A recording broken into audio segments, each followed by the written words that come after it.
log को define होने के लिए ये जो मैं अभी एक एडिटिंग में हो सकता है क्या यहाँ पे,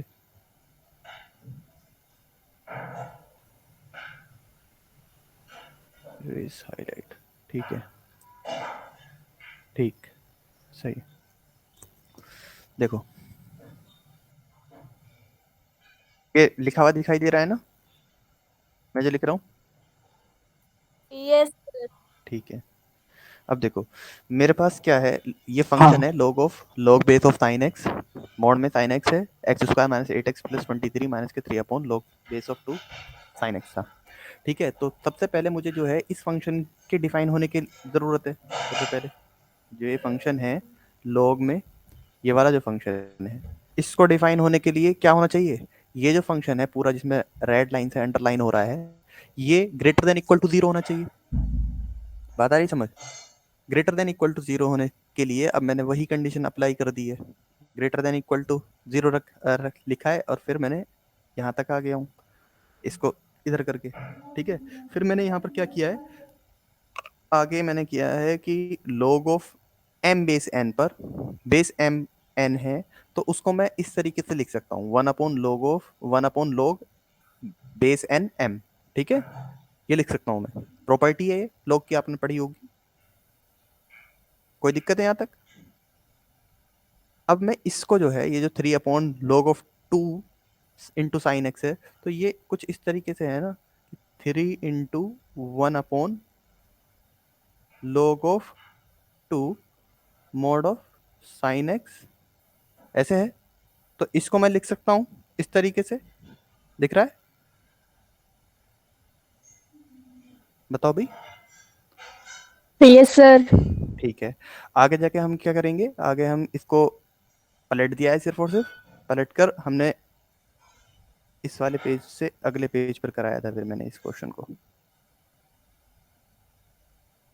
ये रहा, यहाँ से शुरू है और बीच में दूसरा क्वेश्चन आ गया था।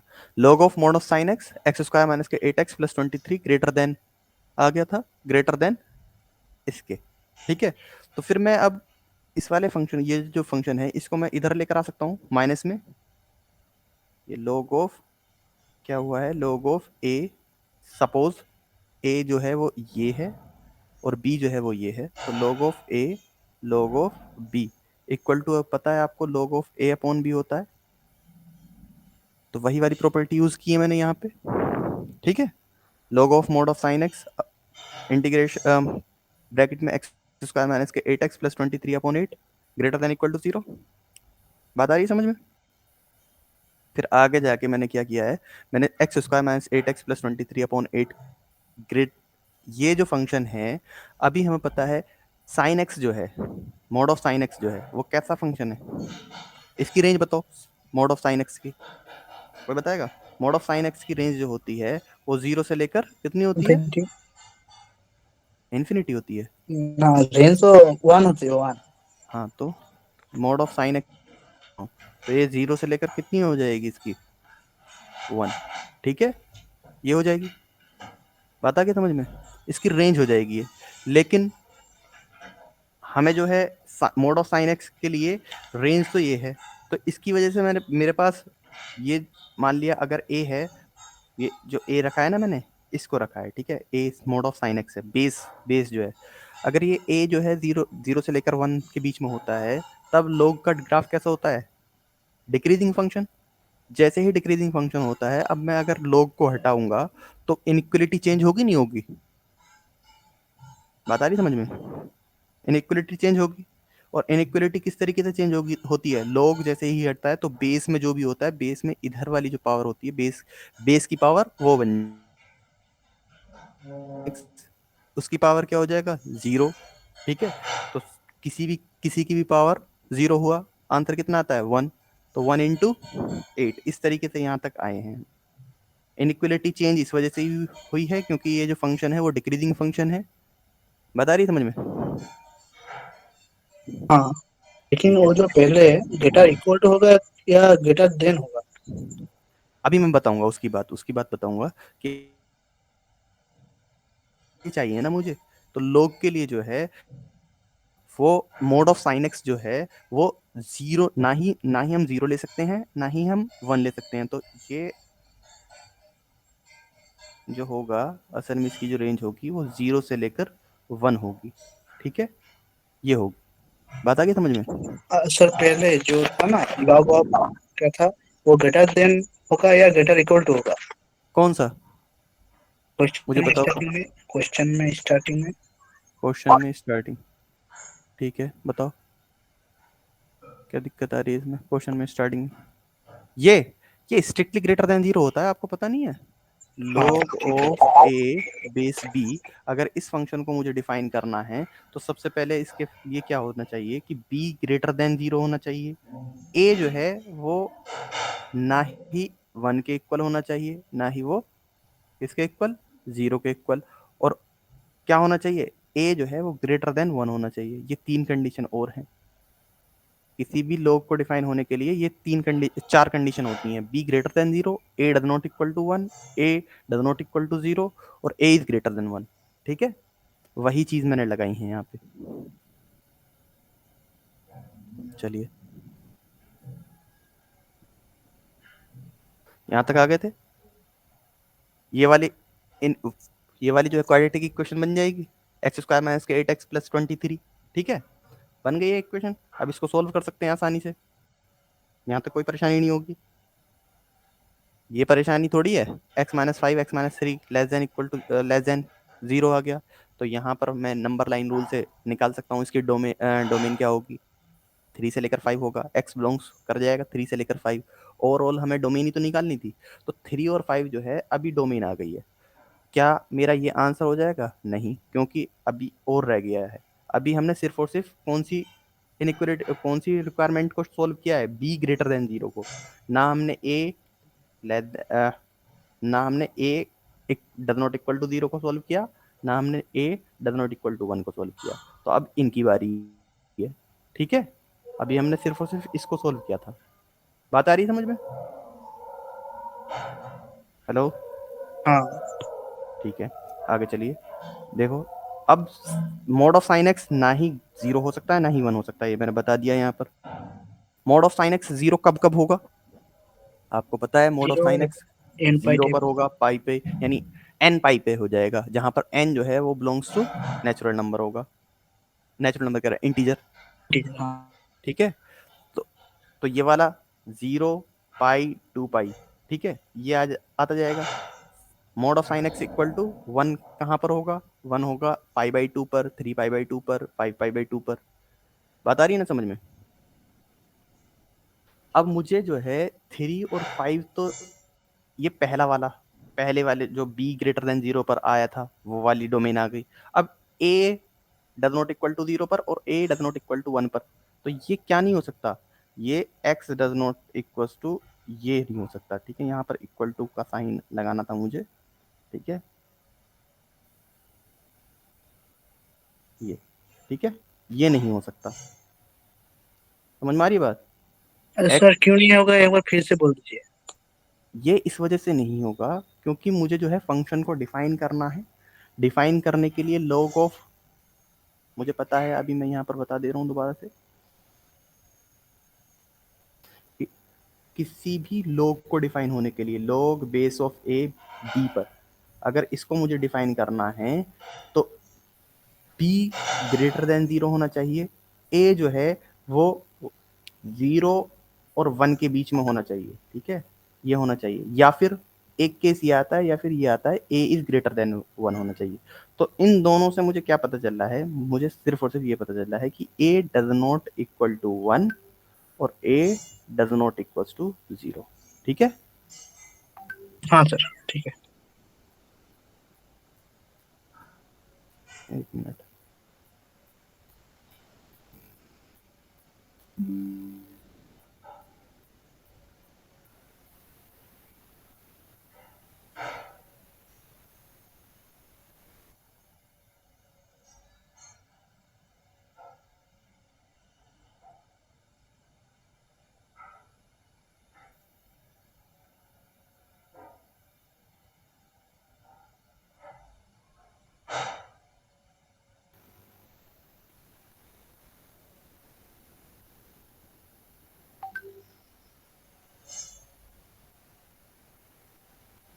कहाँ गई वो? देखो अब आ रही बात समझ में। किसने पूछा था ये कि मुझे a does not equals to 1 और हाँ, a does not equals to 0 क्यों नहीं लेना है? इस वजह से नहीं लेना है क्योंकि मुझे log फंक्शन को डिफाइन करना है। तो मोड ऑफ साइन x 0 नहीं हो सकता, यानी इसका मतलब क्या होगा कि x जो है वो ना ही 0 के इक्वल हो सकता, ना पाई हो सकता, ना 2 पाई हो सकता। ठीक है, इस तरीके से। अब मेरे पास पहली डोमेन क्या आई थी? 3 से लेकर 5 आई थी। कितनी आई थी? 3 से लेकर 5, यानी 3 to 5 आया था। इतनी डोमेन में देखना है। तो इतनी डोमेन के लिए क्या ना 0 आ रहा है इसमें? तो 0 तो ऑलरेडी नहीं है, तो इसमें देखने की कोई ज़रूरत नहीं है, 0 तो है ही नहीं। बताओ पाई जो है वो पाई इस इंटरवल में आएगा? पाई की वैल्यू क्या होती है? अप्रोक्सीमेटली 3.14 होती है। तो 3.14 है इसमें, तो पाई को नहीं लेना है मुझे। इस पर सर्कल आ जाएगा पाई। मान लिया पाई यहाँ पर है तो इस पर सर्कल आ जाएगा। दूसरा इधर देखो, 2 पाई जो है, 2 पाई कितनी वैल्यू हो जाती है? 2 पाई समथिंग 6 पॉइंट समथिंग हो जाएगी। तो 6 जो है वो तो है ही नहीं ऑलरेडी, तो उसको लेने का कोई मतलब नहीं है। यानी यहाँ के डज नॉट इक्वल टू 0 से एक कंडीशन आ गई मेरे पास कि पाई को नहीं लेना। दूसरा इसी तरीके से 1 को देखोगे तो 1 पर मिलेगा तुम्हें पाई बाई 2, तो पाई बाई 2 भी नहीं लेना है। ठीक है, तो वो पाई बाई 2 नहीं, 3 pi by 2, sorry, 3 pi by 2 मिलेगा। पाई बाई 2 की वैल्यू कितनी हो जाएगी? 1 पॉइंट समथिंग कुछ हो जाएगी, 1.457। तो 1.57 तो है ही नहीं। 3 पाई बाई 2 की जो वैल्यू होगी वो आएगी इस इंटरवल में।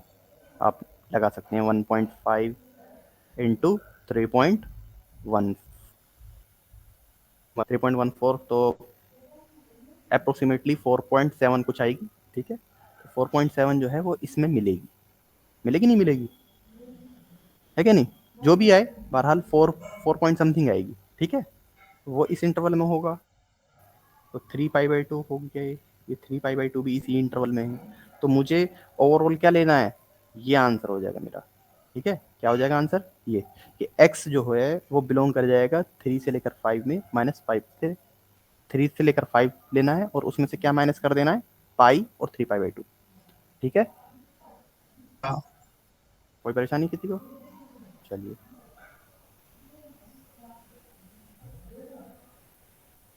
अगला वाला जो क्वेश्चन था वो देख लीजिए।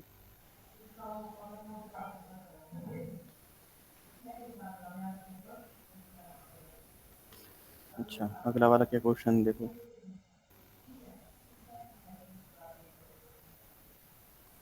अगला वाला क्वेश्चन मैंने लिखा था कि एफ ऑफ एक्स जो है वो 5/13 की पावर एक्स प्लस 12/13 की पावर एक्स माइनस 1, ये था। तो इसमें मैंने ऑप्शन भी दिए थे कि एफ एक्स जो है वो स्ट्रिक्टली इंक्रीजिंग फंक्शन है, या फिर एफ एक्स जो है स्ट्रिक्टली डिक्रीजिंग फंक्शन है, या फिर एफ एक्स जो है वो इक्वल टू 0 है, हैज एग्जैक्टली 1 0 इन आर है। ठीक है, तो ये बात समझाई थी मैंने। तो इसमें क्या है, क्वेश्चन करके देखेगा कोई? जिसने क्लास नहीं लिया वो करके देखे जरा क्वेश्चन। दोबारा ले रहा हूँ, एक तरीके से क्लास आपकी दोबारा ही हो रही है। कितने, कौन कौन नहीं आया था? मैं नहीं थी सर। हाँ, तो करके देखो, बताओ।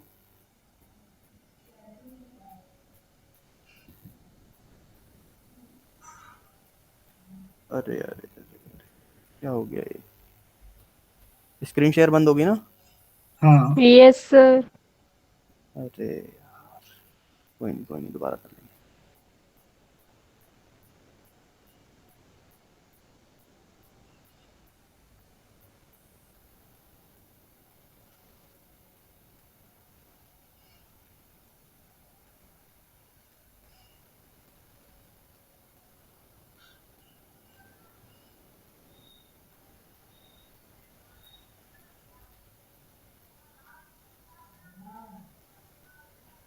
देखना, हो गई होगी,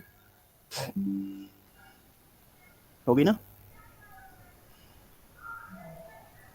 हो गई शेयर? हाँ। ठीक है, देखो इसमें जिसको नहीं जिस जो क्लास में नहीं था वो एक बार क्वेश्चन करके देखे। करो जल्दी क्वेश्चन।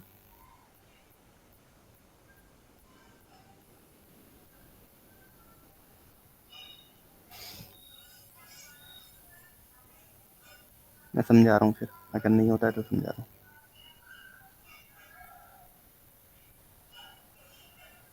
कोई फंक्शन दे रखा है, उसके बाद में बता दिया है मैंने कि ये ऑप्शन है, आपको ये ऑप्शन दे दिए हैं, और अभी आंसर पर मैंने टिक भले से लगा रखा हो, लेकिन आपको सोचना है कि ये कैसे आया है, ठीक है, वही पूछना चाह रहा हूँ। चलिए मैं बता देता हूँ, ठीक है, क्योंकि मुझे 2 लेक्चर कराने हैं, तो जितना जल्दी हो सके उतना कराएंगे। देखो fx जो है वो ये इधर रखा है, ठीक है, मुझे क्या करना है होगा, कभी भी बात आए स्ट्रिक्टली इंक्रीजिंग या फिर स्ट्रिक्टली डिक्रीजिंग की, तो सबसे पहले हमें अप्रोच होनी चाहिए कि fx जो दिया हुआ है उस वो क्या करना होगा, उसका एफ डैश एक्स निकालना होगा, ठीक है, यानी डिफरेंशिएशन करना होगा। तो एफ डैक्स निकाला है सीधा सीधा, ठीक है, एफ डैक्स निकाला है, एफ डैक्स ये आ जाएगा आपके पास। अब ये पॉजिटिव और निगेटिव कैसा हुआ है, इस बात को समझना है बस। तो मुझे बताया है कि 5/13 की पावर x जो है 5/13 कैसा नंबर हो जाएगा, पॉजिटिव नंबर। ए पॉजिटिव है, मान लिया ए जो है वो 5/13 है, तो ए जो है वो एक तरीके से पॉजिटिव नंबर है, और पॉजिटिव कैसा नंबर है, 0 से लेकर 1 के बीच में है। ए जो है वो बिलोंग करेगा 0 से लेकर 1 के बीच में ही तो बिलोंग करेगा, बताओ, कोई दिक्कत हाँ नहीं। तो जब 0 से लेकर 1 के बीच में बिलोंग कर रहा है, और फंक्शन बनना है ए की पावर एक्स टाइप का, यानी एक्सपोनेंशियल फंक्शन है, तो इसका ग्राफ कैसा होता है, ये ग्राफ होता है, नहीं होता है, बताओ, डिक्रीजिंग ग्राफ होता है, हाँ डिक्रीजिंग ग्राफ होता है, मुझे सही से बताओ, डिक्रीजिंग ही होता है ना, हाँ सर, 5/13 है, हाँ। ठीक है। तो ये जो है ये ओवरऑल क्या होगा, ये कभी निगेटिव वैल्यू देगा, ये ग्राफ जो है हमेशा पॉजिटिव वैल्यू देगा, नहीं देगा, ये बताओ मुझे। तो इस वजह से ये पॉजिटिव आ गया है, ठीक है, ये जो पॉजिटिव लिखा है मैंने इस वजह से लिखा है, क्योंकि ऐसा ग्राफ हमेशा जो है, अब लोग 5/13 का ग्राफ सोचो, तो लोग बाई 5/13 का ग्राफ कैसा है, बताओ जरा मुझे, 5/13 कैसी वैल्यू है, log पॉजिटिव बेस है। ई पर 5/13 पॉजिटिव वैल्यू है, तो कोई दिक्कत नहीं है, log 5/13। और ई जो है ई बेस पर तुम्हें पता है कि ये जो एक्सपोनेंशियल का जो ग्राफ होता है, इसका डिफरेंशिएशन जो होता है वो हमेशा किस पर होता है, बेस ई पर होता है ना, फॉर्मूले में बेस ई होता है, ठीक है। तो ई जो है वो ग्रेटर देन 1 है, तो इस वजह से ग्राफ कैसा होगा, टाइप का ये वाला ग्राफ होगा। अब मुझे इसकी वैल्यू निकालनी है कितने पर, 5/13 पर। तो 5/13 कैसी वैल्यू है, 0 से लेकर 1 के बीच में, 0 से छोटी है ना, वो 1 से छोटी है ना, ये बताओ मुझे, हाँ 5/13 वैल्यू 1 से छोटी होगी, तो 1 यहाँ पर आपको पता है, ये इंटरसेक्शन पॉइंट जो होता है वो 1 0 होता है, यानी कुल मिलाकर ये 5/13 जो वैल्यू आएगी वो यहाँ पर आएगी कहीं, ठीक है। ये जो लगाया है मैंने 5/13, तो ये कैसी वैल्यू होगी, निगेटिव वैल्यू देगा, नहीं देगा यहाँ पे, ठीक है, वही बात यहाँ पर अप्लाई हुई है। तो ये पॉजिटिव, ये निगेटिव, ये पॉजिटिव, ये निगेटिव, तो ओवरऑल क्या हो जाएगा फंक्शन, निगेटिव, ठीक है। एफ डैश एक्स क्या आ जाएगा, निगेटिव फंक्शन आ जाएगा। अब निगेटिव है, इस वजह से आपको पता है एफ डैश एक्स जब निगेटिव हो जाता है तब फंक्शन कैसा हो जाता है, डिक्रीजिंग, है क्या नहीं, कोई परेशानी यहाँ तक, ठीक है। अच्छा। अब मैंने एक नोट में ये लिखवाया था कि जब भी फंक्शन स्ट्रिक्टली इंक्रीजिंग या स्ट्रिक्टली डिक्रीजिंग होता है, तब उसके पास, उस फंक्शन के पास एटमोस्ट 1 0 हो सकता है, मतलब उस फंक्शन के पास ज्यादा से ज्यादा एक सॉल्यूशन होता है उसका, कितना सॉल्यूशन, एक सॉल्यूशन होता है उस फंक्शन का, ठीक है। तो उस फंक्शन का एक ही सॉल्यूशन होता है, तो यहाँ पर इस ऑप्शन में ये वाला जो ऑप्शन है, ये डी जो ऑप्शन है, जब एफ ऑफ एक्स मुझे पता चल गया है कि स्ट्रिक्टली डिक्रीजिंग फंक्शन है, तो डी ऑप्शन तो वैसे ही कट हो जाएगा, क्योंकि इसमें तो, समझ में आ रही बात, हेलो, कोई बताएगा, बोलो भाई, हाँ सर, वो तो कट जाएगा। ठीक है, वो तो कट जाएगा, डिस्कार्ड हो जाएगा। अब मुझे सी ऑप्शन पर बात करनी है कि सी ऑप्शन सही है या नहीं सही है, तो इसके लिए मैंने ग्राफ से समझाया था आपको, ठीक है, ग्राफ समझाया था कुछ ऐसा कि ये देखो ग्राफ था कि मुझे जो है f of x equal to 0 था, ऑप्शन में क्या है, f of x equal to 0 पर ही तो बात कर रहा है कि f of x equal to जब 0 होगा तब उसके पास, फंक्शन के पास कितने जीरो होंगे, तो f of x equal to zero रख दिया है मैंने, 5/13x प्लस 12/13x माइनस के 1 इक्वल टू जीरो। ठीक है, फंक्शन का अगर ये मैं एफ एक्स मानूं, ये वाला फंक्शन जो है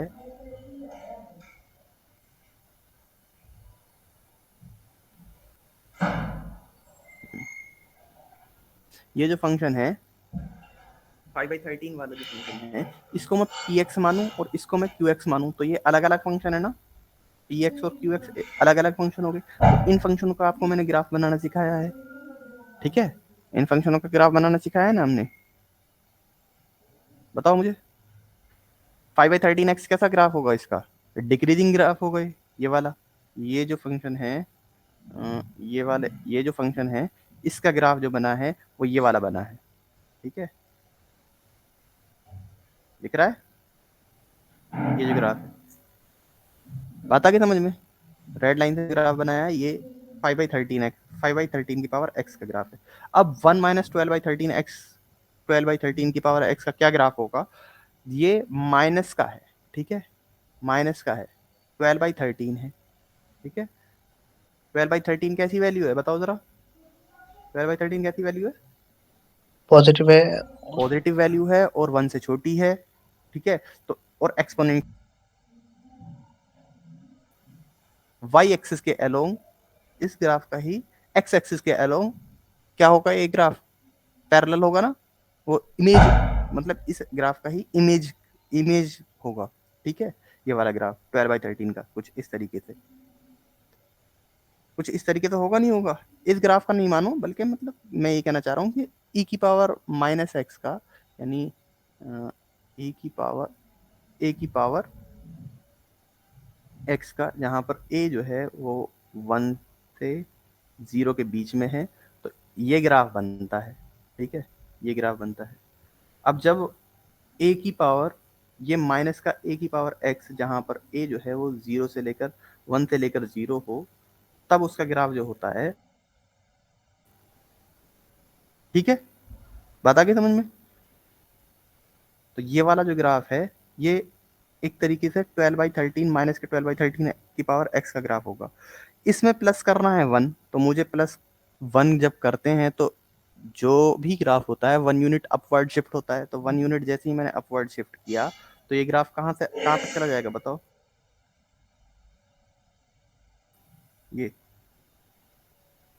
ये जो ग्राफ है ये यहाँ पर शिफ्ट हो जाएगा, बताओ, ये एसिम्प्टोट हो जाएगी y इक्वल टू 1 वाली।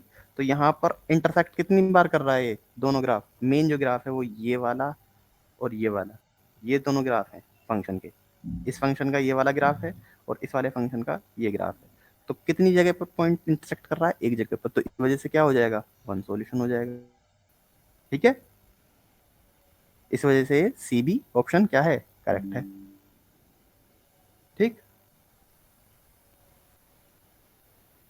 चलिए आगे चलते हैं। अच्छा, यहाँ पर ये जो बात हुई थी, यहाँ पर ये कह रहा था कोई बच्चा कि C1 और C2, मतलब मान लिया मैंने कि अगर स्ट्रिक्टली इंक्रीजिंग कोई ग्राफ हो और वो 2 सॉल्यूशन रख रहा हो, तो ऐसा कभी हो ही नहीं सकता। ठीक है, अगर किसी स्ट्रिक्टली फंक्शन कोई ग्राफ है, उसने 2 वैल्यू रख ली, मतलब 2 वैल्यू रख ली, ये वाली एफ ऑफ सी पर भी, एफ ऑफ C1 पर भी क्या दी वैल्यू 0, और एफ ऑफ C2 पर भी वैल्यू क्या दी 0।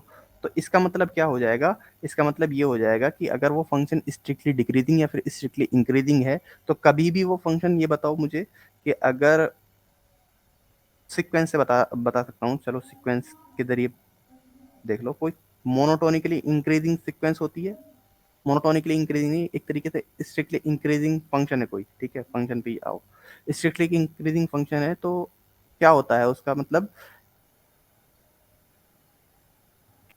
1 पर वैल्यू 2 आ रही है और एफ ऑफ 2 पर वैल्यू 3 आ रही है। ठीक है, इस तरीके की तो फंक्शन स्ट्रिक्टली इंक्रीजिंग फंक्शन कहलाता है, बताओ मुझे। हाँ। हाँ, तो अगर मैं ये कहूँ ऐसा फंक्शन जो है वो एफ ऑफ 3 पर भी 4 दे रहा है और एफ ऑफ 3 प्लस एक्स पर भी 4 दे रहा है, तो यहाँ पर x जो होगा वो क्या होगा, एक तरीके से 0 ही तो होगा, ठीक है। स्ट्रिक्टली इंक्रीजिंग का मतलब ये है कि ये वाली जो वैल्यू है वो भी बदलती जाएंगी और ये भी बदलती जाएगी, ठीक है। कभी भी ये वैल्यू बदले और ये वाली वैल्यू बदले तो ये और ये सेम नहीं रह सकती हैं, आपको पता है ना। अगर सर कांस्टेंट फंक्शन होगा तब तो सेम ही रहेगी ना। Constant function strictly increasing function होता है, बताओ जरा मुझे। नहीं होता है वो तो। Constant function strictly increasing function होता है,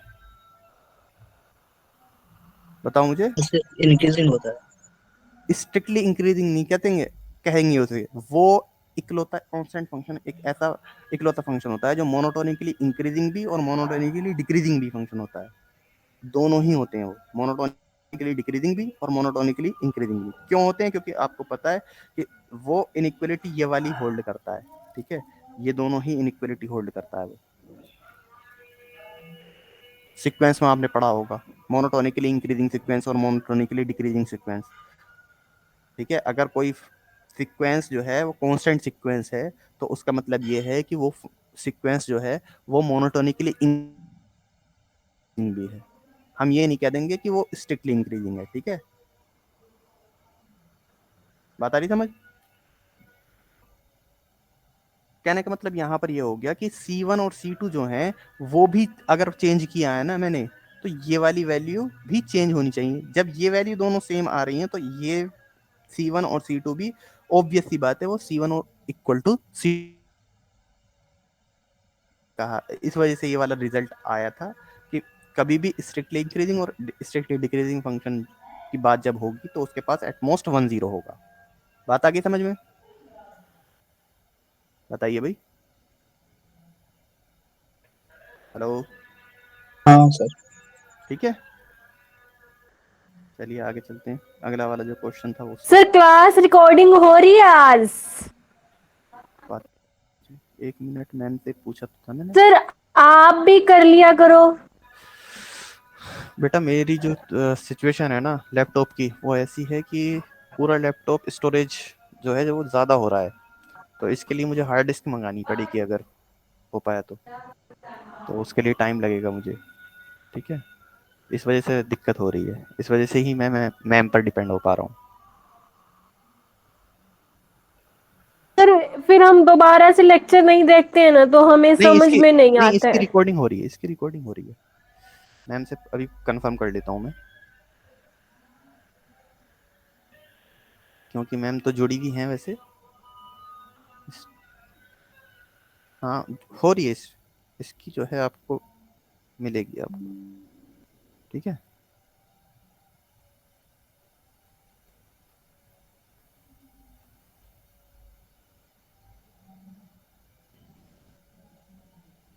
चलिए अगला क्वेश्चन देखिए। अगला क्वेश्चन क्या था,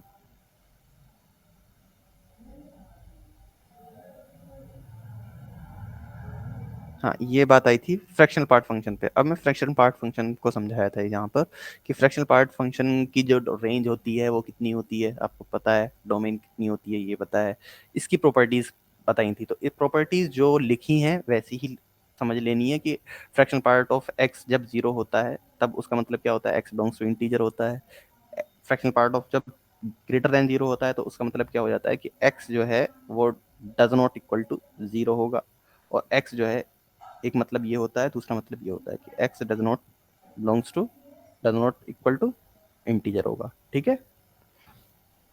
और जब भी फ्रैक्शनल पार्ट फंक्शन के अंदर x प्लस एन आए, ठीक है, ये समझ रहे हो ये वाला x प्लस एन आए, तो जहां पर n जो है वो क्या हो, इंटीजर हो, तो इसका मतलब ये हो जाता है कि वो बाहर किसको निकाल देता है, n को अपने अंदर।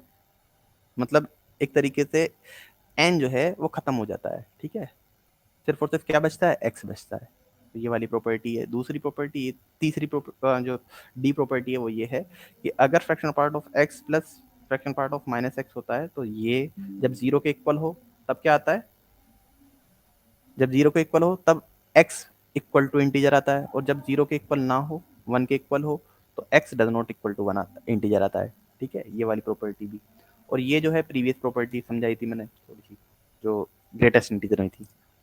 वो ग्रेटेस्ट इंटीजर की और फ्रैक्शनल पार्ट फंक्शन की जो प्रॉपर्टी है, ये तो मेन प्रॉपर्टी आप पता ही है कि fractional part of x plus greatest integer of x equal to x होता है क्या नहीं?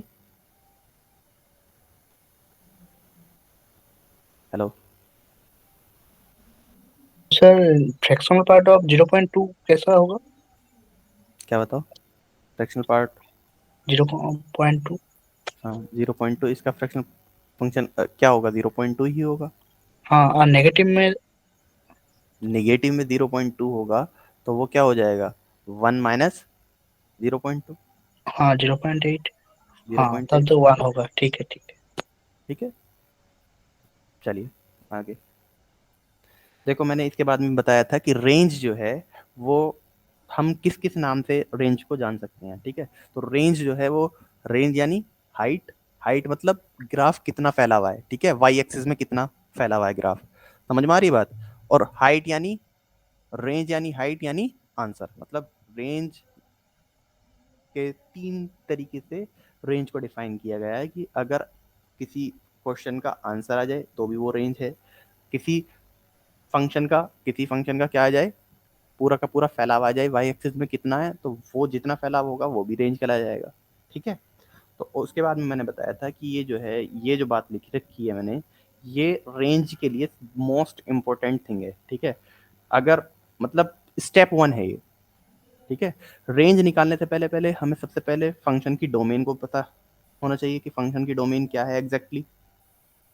ठीक है, तो फंक्शन की डोमेन सबसे पहले तो think domain, range before range, मैं लिख दे रहा हूं before range always think domain. ठीक है, ये वाली बात। दूसरी बात ये आती है कि उसके बाद में जो है ना, अगर कोई फंक्शन जाना पहचाना फंक्शन आ रहा है, क्वेश्चन में कोई जाना पहचाना फंक्शन आ रहा है, ठीक है, जैसे जिस फंक्शन की हमें रेंज पता हो, जिस फंक्शन की हमें रेंज पता हो, जैसे कौन कौन से फंक्शन ऐसे हैं जिसकी हमें रेंज पता है? साइन एक्स हो गया, ठीक है, हाँ, कोज एक्स हो गया, फिर ई की पावर एक्स हो गया, एक और फिर बताओ कौन कौन से फंक्शन ऐसे? फ्रैक्शनल पार्ट ऑफ एक्स हो गया, है ना? Inverse person. हाँ, और बताइए। कल मैंने एक ये वाला फंक्शन भी बताया था, mod of sine x plus cos of mod x, इसका भी, इस पर भी बात हुई थी पिछले कल की वीडियोस में। ठीक है, कल की नहीं परसों की।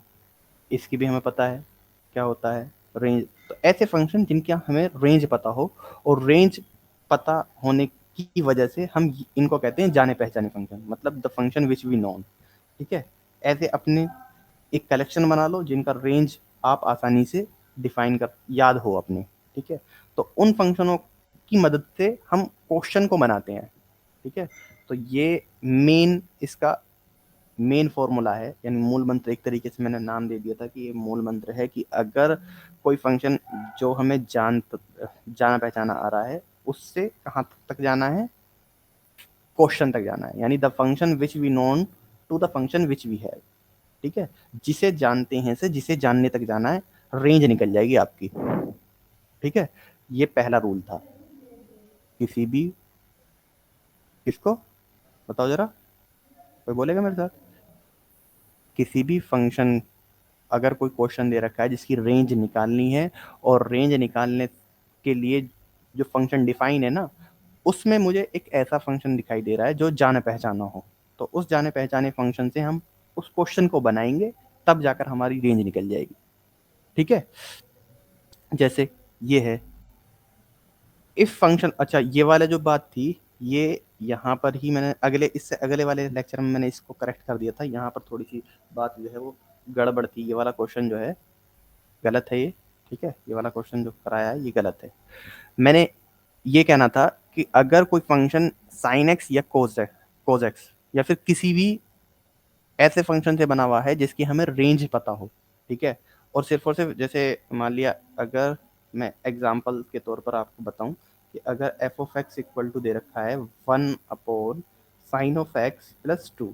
ठीक है, ये साइन ऑफ एक्स प्लस 2 है। तो अब इस फंक्शन की अगर कौन आपसे कोई रेंज पूछता है तो ये शॉर्ट ट्रिक थी कि साइन ऑफ एक्स की हमें रेंज पता है वो कितनी थी, -1 से 1। ठीक है, ये शॉर्ट ट्रिक थी कि साइन ऑफ एक्स की जगह पहले मैं इधर क्या रखूंगा, एक बार -1 रखूंगा और एक बार 1 रखूंगा।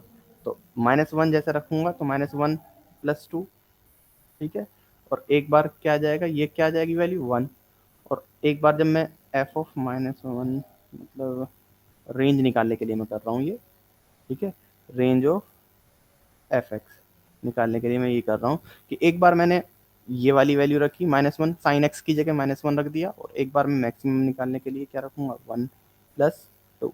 तो ये कितना आ जाएगा 1/3। तो इसमें से छोटा कौन सा है बताओ जरा मुझे, 1/3। 1/3। ठीक है, तो फंक्शन की जो रेंज हो जाएगी वो 1/3 से 1 हो जाएगी।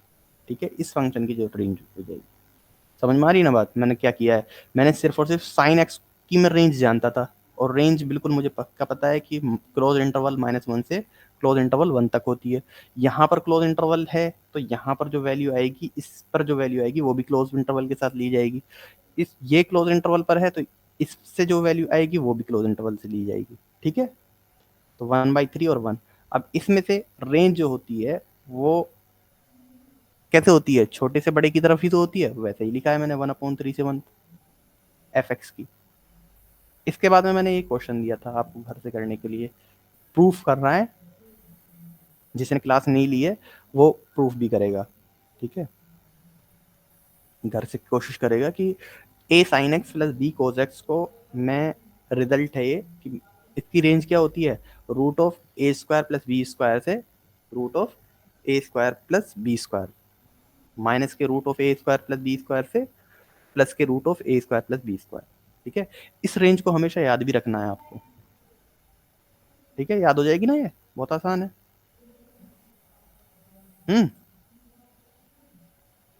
आगे चलते हैं। देखिए, अब मैंने इस पर एग्जाम्पल भी कराया था, यही वाला 3 sin x + 2 cos x है। तब क्या होगा सॉल्यूशन, अगर ये क्वेश्चन ये है 3 sin x, question 3 sin x plus के 2 cos x है, देन रेंज क्या होगी इसकी अकॉर्डिंग टू द फॉर्मूला। ए जो है वो 3 है, बी जो है वो 2 है, तो a का स्क्वायर प्लस b का स्क्वायर 13 माइनस के √13 से प्लस के √13। तो यहाँ पर कितनी रेंज आ जाएगी, माइनस के √13 से प्लस के √13। कोई दिक्कत बताओ। नहीं। चलिए आगे चलिए, एक क्वेश्चन अब ये दिया था, ये देखो, limit of x tends to 0 से x.1/x का ग्रेटेस्ट इंटीजर। इस तरीके से मैंने एक क्वेश्चन दिया था। ये मुझे फंक्शन को डिफाइन करने के लिए ही मैंने लिमिट को थोड़ा सा समझाया था यहाँ पर, वरना लिमिट की कोई ज़रूरत नहीं थी। लेकिन आपको जानकारी होनी चाहिए कि ग्रेटेस्ट इंटीजर फंक्शन कहाँ कहाँ कैसा वर्क करता है। ठीक है, तो 1/x के ऊपर ग्रेटेस्ट इंटीजर फंक्शन है, तो लिमिट को हम तभी सोल्व करते हैं जब अंदर का पीस वाइज फंक्शन, आपको पता है पीस वाइज फंक्शन जो होते हैं लिमिट या फिर कुछ भी होने से पहले क्या करवाते हैं, या फिर इंटीग्रेशन कुछ भी होने से पहले अपने आप को सोल्व करवाना पसंद करते हैं। तो greatest integer piecewise function में से ही है, तो ग्रेटेस्ट इंटीजर को सबसे पहले सोल्व करना होगा। ठीक है, अब उसके बाद में मैंने एक शॉर्ट ट्रिक बताई थी, इसमें एक शॉर्ट ट्रिक बताई थी ये कि अगर ग्रेटेस्ट इंटीजर के अंदर ये मान लो f x into g x है, ठीक है, limit of x tends to a है, और x टेंस टू a पर gx जो है वो अनडिफाइन हो रहा है। कैसा हो रहा है, समझ लेना इस बात को अच्छे से, ये ट्रिक है। ठीक है, अगर x टेंस टू a पर gx जो है वो इनफाइनाइट हो रहा है, क्या हो रहा है, इनफाइनाइट यानी अनडिफाइंड हो रहा है, तो ये जो ग्रेटेस्ट इंटीजर फंक्शन है ये बिल्कुल कुछ काम नहीं करेगा, ये सीधा सीधा ऐसे ही हट जाएगा अपने आप बस। तो फिर आप आराम से लिमिट को लगा सकते हैं। समझ में आई बात। तो ऐसा ही फंक्शन है ये 0 पर, ये वाला फंक्शन क्या कर रहा है, इनफाइनाइट हो रहा है, हो रहा है नहीं हो रहा है बताओ? हाँ नॉट इनफाइनाइट डिफाइंड हो रहा है, तो इस वजह से ये x into one by x ही हो जाएगा। x into one by x की वैल्यू कितनी आ जाएगी बताओ? 1 आ जाएगी। वो तो लिमिट वन। रखने से पहले सॉल्व हो गया, 1 आ जाएगी वैल्यू। अब सर इसको इसमें बताओ। इसमें हम left hand limit and right hand limit अलग अलग नहीं देखेंगे? नहीं, हाँ मैं सर। बता रहा हूँ वो वाली बात भी है, वो आप देखना। मैं बता रहा हूँ वहां से भी आंसर यही आएगा, लेकिन मैं शॉर्ट ट्रिक पर बता रहा हूँ कि आप अप्रोच इस तरीके से भी कर सकते हैं। ठीक है, ये आपका ट्रिकी मेथड है, कोई अप्लाइड मेथड नहीं है। आप इसको जो है सब्जेक्टिव टाइप क्वेश्चन में नहीं कर सकते हैं। ठीक है, कर सकते हैं लेकिन जब क्वेश्चन बहुत ज्यादा लंबा हो और बीच में कहीं ये छोटी सी बात आ जाए तब कर सकते हैं। ठीक है, अच्छा अब इसका सॉल्यूशन देख लीजिए, सॉल्यूशन किस तरीके से होगा। तो ग्रेटेस्ट इंटीजर फंक्शन जो होता है वो आपको पता है fractional part of x plus greatest integer of x equals to x होता है।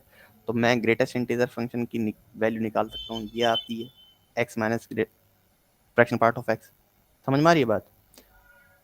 तो यहाँ पर ग्रेटेस्ट इंटीजर के अंदर 1/x है, तो 1/x माइनस के फ्रैक्शन पार्ट ऑफ 1/x आ जाएगा। बात आ गई समझ? यहाँ तक समझ में आ रहा है? हाँ यस सर। अच्छा आगे चलते हैं। x इंटू 1/x जैसे ही हुआ तो मल्टीप्लाई करके 1 आ गया, माइनस के ये फ्रैक्शनल पार्ट ऑफ x है और ये x है, x इंटू 1/x का फ्रैक्शनल पार्ट है। अब मुझे ये बात बताओ कि 1/x जो है वो क्या करेगा, मतलब एक बात बताओ मुझे कि फ्रैक्शनल पार्ट ऑफ x की जो रेंज होती है वो कितनी होती है? वो तो 0 से 1 होती है। 0 से 1 होती है। ठीक है, 1 पर वो कभी 0 से 1 होते हैं। हाँ, मतलब 1 नहीं होगा, 1 भी नहीं होगा, 0 से लेकर 1 ही होगा।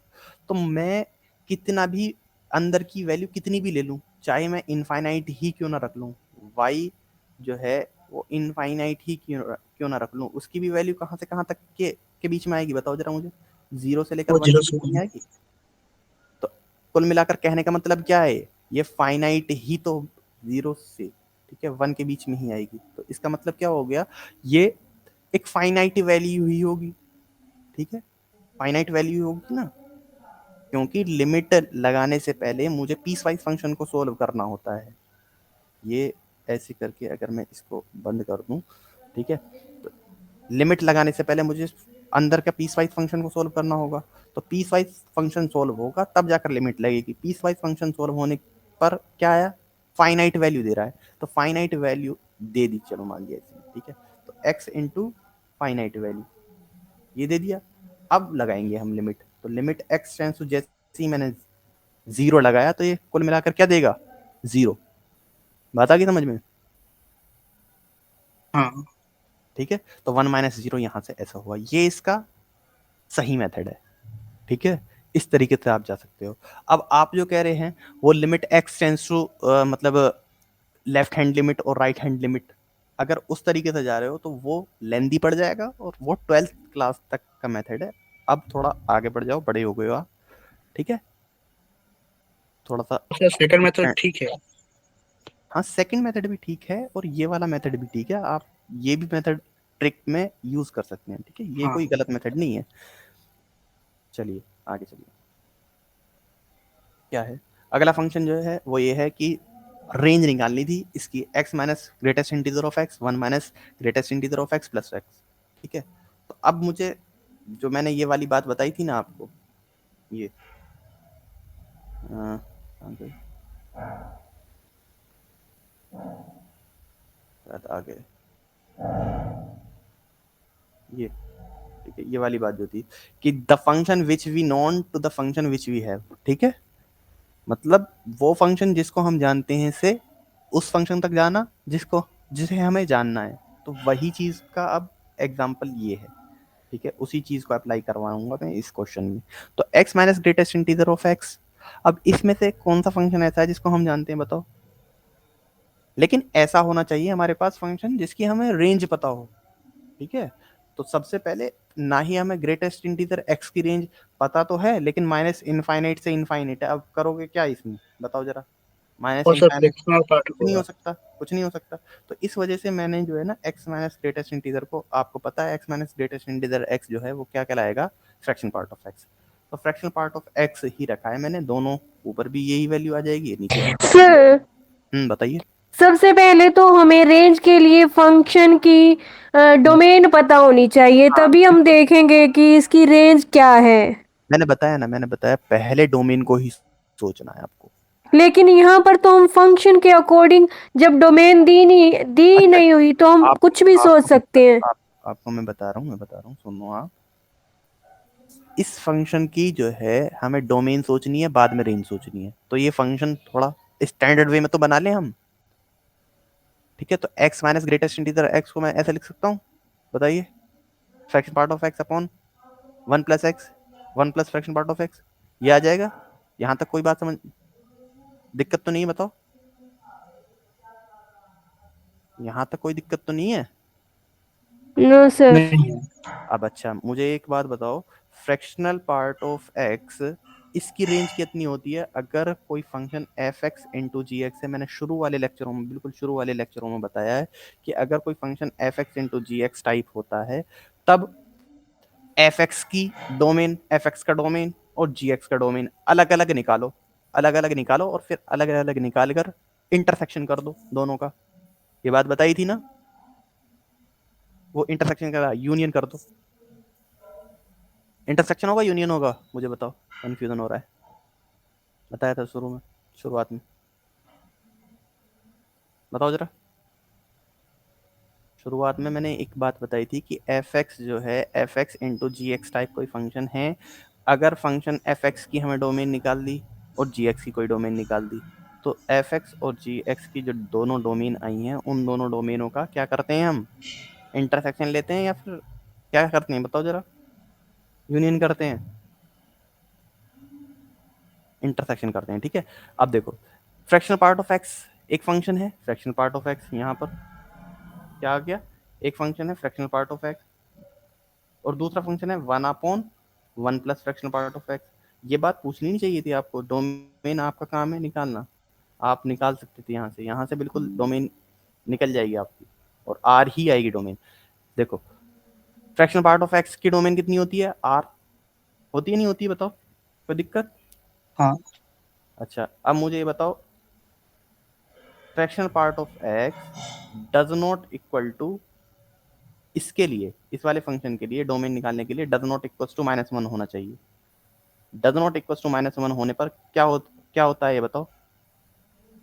अभी मैंने फ्रैक्शनल पार्ट की, देखो ऊपर कुछ बात लिखवाई थी,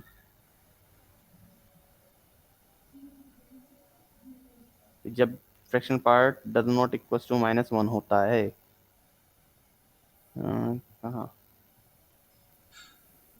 अच्छा, यहाँ पर नहीं लिखवाई। एक मिनट, एक बात मुझे बताओ, सुनो सुनो सुनो, कहाँ गया? नीचे। ये बात बताओ मुझे, ये जो फंक्शन है, ये कभी फ्रैक्शन पार्ट ऑफ एक्स जो है वो कभी -1 देगा? रेंज में है फ्रैक्शन पार्ट ऑफ एक्स की -1? नहीं है तो। ये तो है ही नहीं। कभी देता है -1 वैल्यू? तो कभी नहीं देगा, तो यहां पर भी एक्स बिलोंग्स टू आर हो जाएगा, डोमेन हो जाएगा, नहीं हो जाएगा? बताओ, कौन पूछ रहा था डोमेन के बारे में? Hello, yes sir. बात आ रही है ना समझ में? इस वजह से मैंने बात नहीं की थी, क्योंकि ऐसे फंक्शन जो होते हैं, वो अगर डायरेक्ट रेंज पर बात कर रहे हैं और ऑप्शन में तुम्हें, ऑब्वियस सी बात है, ऑप्शन में तुम्हें कुछ ना कुछ दिया हुआ होगा, ठीक है, फाइनाइट कुछ ना कुछ वैल्यू दी हुई होंगी, तो हम वहां पर डोमेन पर अटके नहीं रहेंगे, ठीक है। अब हमें आंसर पर काम करना है। अगर फाइनाइट वैल्यू दे रखी है डोमेन में, अगर मतलब उसमें ऑप्शन में, अगर ऑप्शन में ही कुछ अलग दे रखा हो, तब तो मुझे डोमेन पर सोचना है। लेकिन अगर ऑप्शन में ही मुझे फाइनाइट वैल्यू कुछ दे रखी है, तब डोमेन पर बात नहीं करनी है। ये एक तरीके से आपको स्मार्ट वर्क की तरह सोचना है, ठीक है। बात आ गई समझ में? कहाँ कहाँ हमें डोमेन को सोचना है, इसका मतलब ये है। डोमेन को सोचना है, लेकिन हमें बेफजूल में नहीं सोचना है कि डोमेन निकाल कर इस पर वर्क किया जाए।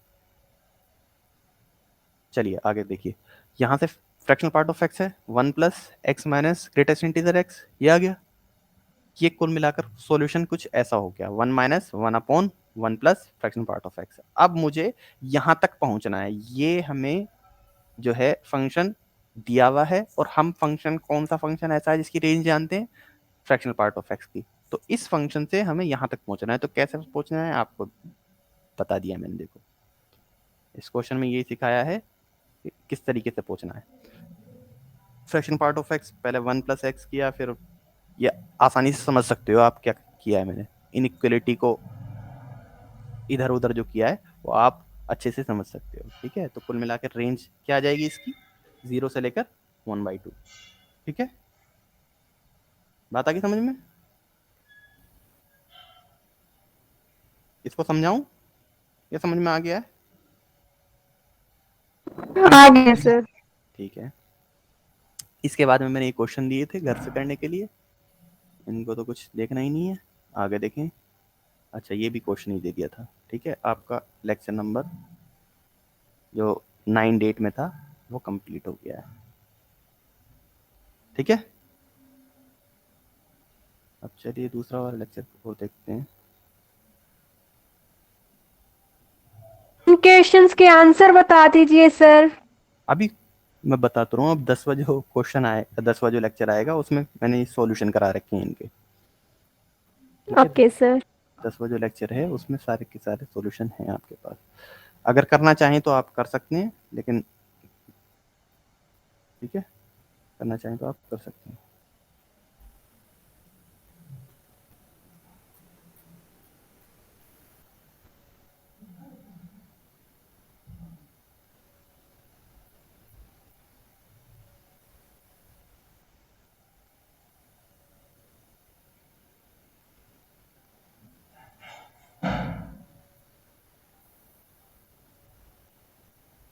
ये दूसरी वाली ऐड करता हूँ मैं भी।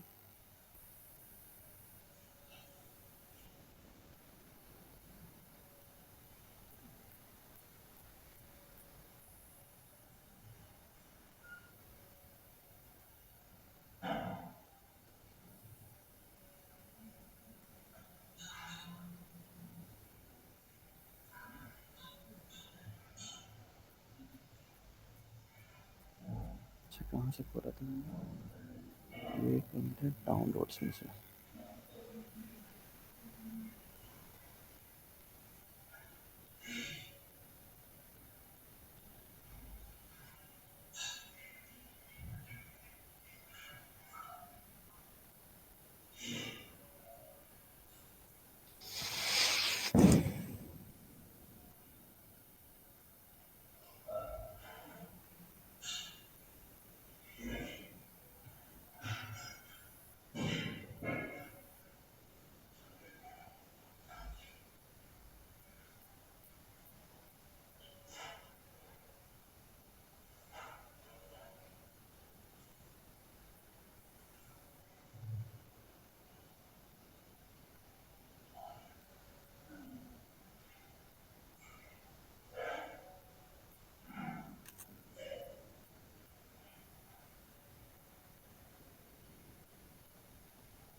अभी वही विंडोज शो हो रही है आप पे? हाँ सर। वही है ना?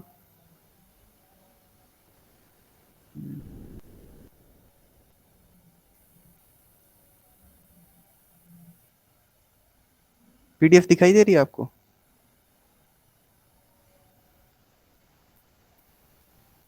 वो सर पिछले बार। पिछली वाली दिखाई दे रही है बस? हाँ हाँ।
दूसरी वाली को ऐड करना है मुझे, कहाँ से होगी?